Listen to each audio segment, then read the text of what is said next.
Assalamualaikum semua, kembali lagi di podcast Mahasuara bersama dengan narasumber kita yang akan insya Allah kita membahas tentang magang di kampus Merdeka. Di sini bersama saya ada dua orang. Boleh perkenalkan diri dulu, Pak? Perkenalkan nama saya Mustaqim Pratama Rahmadi. Kebetulan saya dari Prodi Teknik Informatika Universitas Pamulang, dan kebetulan juga kemarin saya sempat mengikuti magang di BES 3. Oke, kalau Mbak? Halo semuanya, perkenalkan nama saya Atut Findarwati, biasa dipanggil Atut. Nah, sekarang semester 7 Prodi Teknik Informatika. Dulu ikut magangnya? Magang ikut 2 kali, MSIB batch 4 dan batch 5. Oke. Sebelumnya kegiatannya apa aja sih Bang? Sekarang Bang, lagi sibuk apa ya Bang? Kalau sekarang ya, Iya, mungkin setelah magang nih ya maksudnya. setelah magang ya, kan kemarin ya pas magang itu kan lumayan dapet ilmu juga banyak ya. Kayak sekarang tuh lebih ke ngerjain project-project yang emang menyangkut sama kemarin yang dikerjain di magang itu. Maksudnya bahasa pemrograman itu masih dilanjutin kayak buat mengasah lah skill kita itu biar makin Pas sudah lulus tuh biar bisa dapat kerjaan yang Itu sesuai juga. dengan jurusan kita ya. Nah itu dia kan lulusan kita kan, profil lulusan kita kalau nggak salah itu kan programming ya. Iya, software engineer sih kalau setahu Ya saya. software engineering di Unpam ini. Mhm. Nah itu dia, makanya ya lebih fokus ke situ dulu sih, kayak meningkatkan lah skill yang udah didapat dari kemarin magang. Mantap. Kalau Mbak Tut sendiri gimana? Kalau sekarang kegiatannya adalah udah selesai sempro, jadi fokus ngerjain buat prepare skripsi, sidang, terus dan sama masih menjalani magang. Oh, masih menjalani magang? Iya, karena ikut 2 kali. Tapi Sebagai apa tuh Kak kalau boleh tahu? jadi untuk posisinya saya Geospatial Planning and Development. Jadi dapat kerjaannya itu ngerjain project Geo AI. Jadi membuat AI untuk kesehatan tanaman. Jadi memang saya ini magang di perusahaan kelapa sawit di Indonesia. Nah, mereka itu butuh pembuatan AI, gimana sih ngelihat tanaman-tanaman kelapa sawit itu secara dimonitoring gitu. Nah, biasanya kan monitoring itu mereka masih menggunakan SDM kan. Iya. Nah, karena kita anak TI gitu kan. Terus mencoba memasuki dunia AI gitu. Bagaimana sih teknologi AI ini bisa membantu perusahaan yang tempat kita magang ini untuk membantu meringankan juga nih SDM. Iya, tapi luar biasa banget sih soalnya kan bagi saya sendiri ya, untuk kegiatan kayak bahkan kayak sawah untuk pertanian atau intinya tumbuh-tumbuhan atau hutan-hutanan lah ya, sangat jarang banget buat bahas tentang AI gitu kan. Makanya saya rasa nih cocok banget nih gitu buat mungkin tentang masa depan Indonesia kan, balik lagi gitu dengan adanya AI ini mungkin bahkan membantu perkembangan Indonesia menjadi lebih baik gitu kan. Tapi saya sendiri masih penasaran gitu kan, karena saya kan masih semester 4 nih. Gimana sih sebenarnya proses seleksinya gitu? Atau apa sih yang jadi motivasi? Kalau gitu motivasi dulu ya gitu. Apa sih yang jadi motivasi Bang Takim dan Mbak Atut gitu buat ikutan jadi ikut magang gitu kan segala macam. Dari Mbak Atut dulu deh. Oke. Kalau saya sendiri tentunya pengen sih, rasanya kan kalau kita tuh udah biasa learning ya, kita belajar mesin learning gitu. Jadi pengennya bukan cuma mesin doang nih yang learning, tapi kita juga ikutan learning. Nah, learningnya tentu dari mana? Learning by doing. Kita datang ke magang, terus ketemu case-nya secara langsung loh gitu. Kita nggak cuma belajar aja, tapi diterapkan gitu. Nah, kebetulan pas kita nyari-nyari nih di kampus Merdeka gitu kan, ada nih spesifikasi jobsnya tuh seperti apa, yang dibutuhkannya seperti apa, Bagian-bagiannya gitu. bagian-bagiannya. Nah, langsung pas ketemu cocok daftar. Nah, setelah daftar biasanya ada seleksi CV kan. Seleksi CV itu pasti ada tips and tricknya juga ya, nanti akan Pasti kita sih, makanya justru kulik-kulik juga. kalau Bang Takim gimana? Sorry. Kalau saya sendiri kan karena emang dari awal semester itu lebih tertarik ke pemrograman ya. Terus juga pas semester 4 udah kayak lebih tertarik lagi tuh kayak ke bidang Android juga, Mobile bidang developer gitu ya. development. Terus kayak ada teman juga kan pernah ikut BS1, ada yang ikut BS2 itu magang, dan mereka bilang katanya ilmu dari magang itu juga banyak. Nah dari situ saya mulai tertarik tuh kayak wah mungkin di kampus kayak belum dapet kayak ilmu yang lebih banyak gitu tentang mobile ini. Makanya saya mau nyari-nyari tuh di platform gitu di kampus Merdeka, karena kan kebetulan juga punya ikut studi juga kan di B1, makanya mau nyoba pas di B3 itu nyari-nyari tuh magang, ternyata ada tuh banyak kan Tentang kayak yang mobile tentang dev mobile itu ya. Oh iya iya. Dan kebetulan yang saya ambil juga kemarin dia berbasisnya pakai frameworknya Flutter. Flutter. Nah iya. Flutter Dart juga. Dart itu beda ya? Dart itu Flutter? dia bahasanya. Oh. Kalau kayak misalkan JavaScript terus ada lagi ntar frameworknya Node.js kayak gitu. Tapi sorry, ini mungkin keluar dari Iya, topik oke. magang dulu ya. Kalau apa sih bedanya antara mobile developer sama misalkan pemrograman web gitu loh? Kan kalau saya tahu saya kalau mau yang web itu kan kayak biasa pakai CSS. Cuman kalau kayak mobile developer itu gimana sih? Kalau yang saya dapetin ya dari kemarin magang ya, itu kalau menurut saya kan di tempat magang saya juga ada programming web juga, ada mobile developer juga. Jadi tuh mereka lebih kalau yang mobile ini dia kayak ngambil data gitu, kayak bikin tampilan latar muka di aplikasinya itu. Oh. Jadi kayak misalkan si penggunanya nanti ngakses data dari si backendnya. Nah, backendnya ini yang buat itu nanti dari si website ini, website developer ini, programming webnya.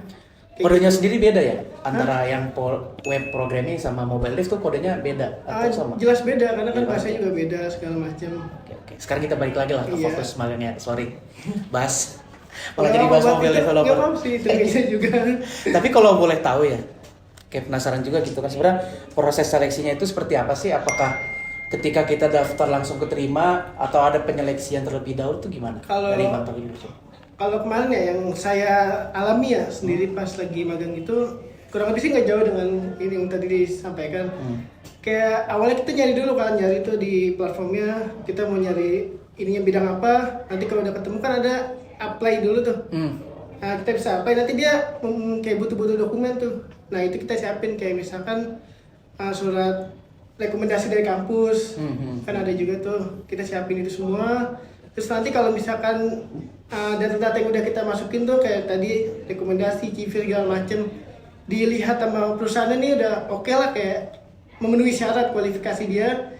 Selanjutnya itu mungkin kayak dikasih info buat seleksi selanjutnya kayak interview segala macam. Jadi Ya, tetap ada penyeleksian emang iya ya? kurang lebih kayak kita ngelamar kerja lah. Kan kalau kita ngelamar kerja kan harus CV, terus nanti habis itu kan kita dipanggil buat interview, mungkin ada tes tertulis, ada tes praktek juga, kayak gitu kurang lebih. Hampir sama kayak kerja lah kalau kita udah pernah ngelamar kerja juga.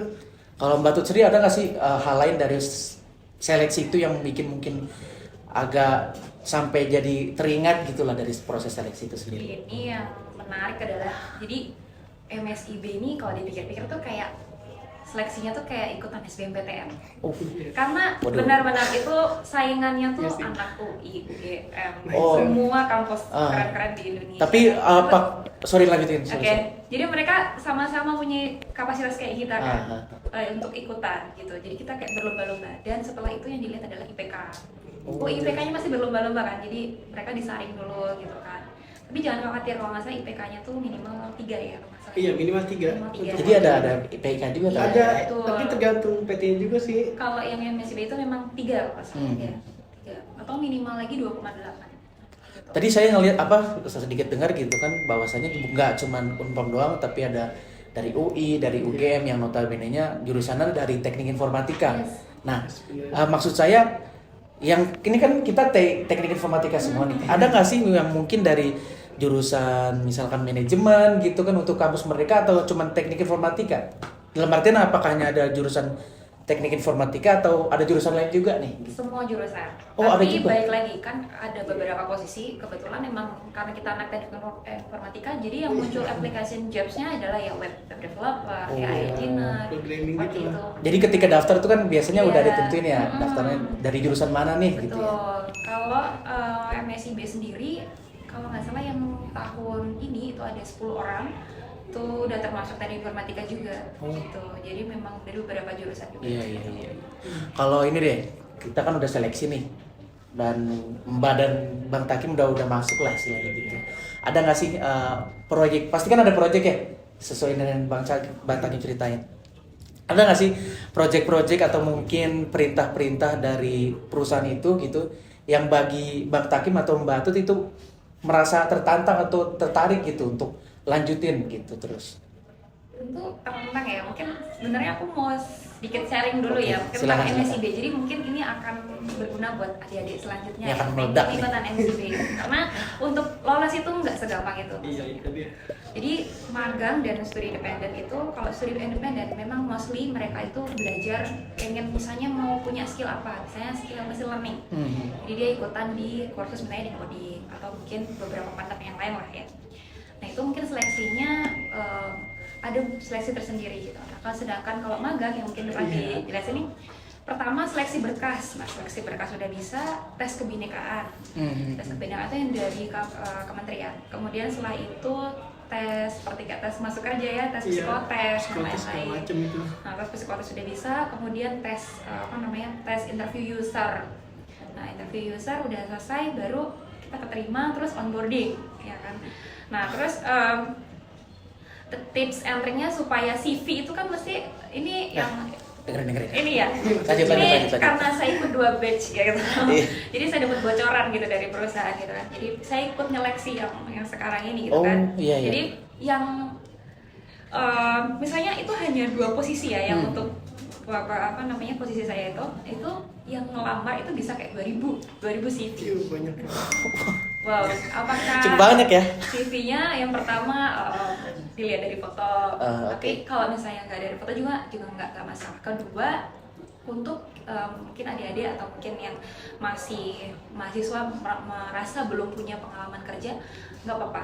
Itu bisa dicantumin pernah ngerjain tugas apa ya selama kita kuliah ini. Kayak project juga bisa. Itu jujur berguna banget. Mungkin itu salah satu nilai poin ya, karena kalau dilihat mungkin dari lihat Unpam tuh pada nggak tahu gitu ya di mana gitu. Iya, karena kita mikirnya kaku nih, kayaknya harus pengalaman kerja sih gitu. Iya. Tapi Enggak ketika juga. tahu gitu kan, kita tuh pernah ngerjain tugas apa aja, wah ini emang sih yang dicari emang Iya, gitu. gitu. Itu sih. Potensi buat masuknya tuh lebih tinggi kayak. Jadi jangan kayak mungkin merasa berkecil hati gitu, kayak kita di sini gitu. Nah itu mungkin karena menurut saya TI Unpam nih apa ya, banyak banget gitu ya tugas-tugasnya Iya, ya kan. cukup banyak. Ada aja gitu kan Iya, tugas gitu yang harus dikumpul sana sini itu saya tuh udah lebih dari cukup sih. Kalau ini Kak, kan kita udah ikut magang segala macam gitu kan. Ketika udah selesai nih, ada nggak sih sesuatu yang berpengaruh baik dari skill, baik dari mungkin cara berkomunikasi yang setelah magang tuh langsung berubah gitu dari sifat atau mungkin kepribadian atau mungkin perilaku lah gitu dari Mbak Antut dan Bang Takim. Itu banyak. Jadi yang pertama ya mungkin kalau aku dari mungkin ini budayanya korporat gitu perusahaan. Kita yang biasa ngomong sama teman-teman, kita kayak biasa hai ramah-ramah gitu ya. Mungkin itu nggak bisa dibawa ke perusahaan gitu kan. Sangat Karena berbeda memang sekali berarti ya? sangat berbeda gitu. Jadi emang pas ketemu magang ini beda gitu cara kita menghadapi masalah juga beda. Biasanya kita bisa tanya-tanya dosen gitu, tapi kita udah dituntut sebagai orang dewasa gitu. Bagaimana kita itu berkomunikasi dengan baik. Misalnya kita tanya sama dosen, tanya sama atasan, misalnya di jam kerja. Di luar dari itu kita nggak bisa ganggu. Kemudian kita biasa menganalisa masalah dulu. Kalau kita memang tidak bisa, baru kita berusaha mengutarakan gitu. Jadi memang bagaimana komunikasi dua arah itu baik itu yang didapat dari magang. Terus yang kedua, projectnya itu benar-benar dari apa ya? Misalnya kalau yang saya rasain sendiri, setelah onboarding itu kita ada masa orientasi. Jadi mengenali perusahaan itu ada kendala apa, masalah apa. Nah setelah itu kami yang pemagang itu membuat presentasi gitu Pak. Kira-kira saya sebagai dari teknik informatika itu saya memberikan project inilah solutif ini. Jadi menyelesaikan masalah juga Iya, ya. project collaboration. Nah itulah outputnya anak magang. Nah itu project collaboration. Berarti sih kalau bisa saya simpulkan, tapi sebelum saya simpulkan mungkin dari Bang Takim. Nah mungkin Bang Takim dulu. Iya.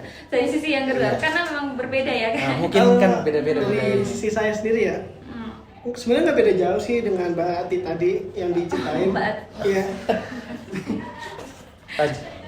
Ya, kalau dari tempat magang teman saya ya, dia tuh lebih apa ya? Dia kan memang sama ya orientasi juga, habis onboarding.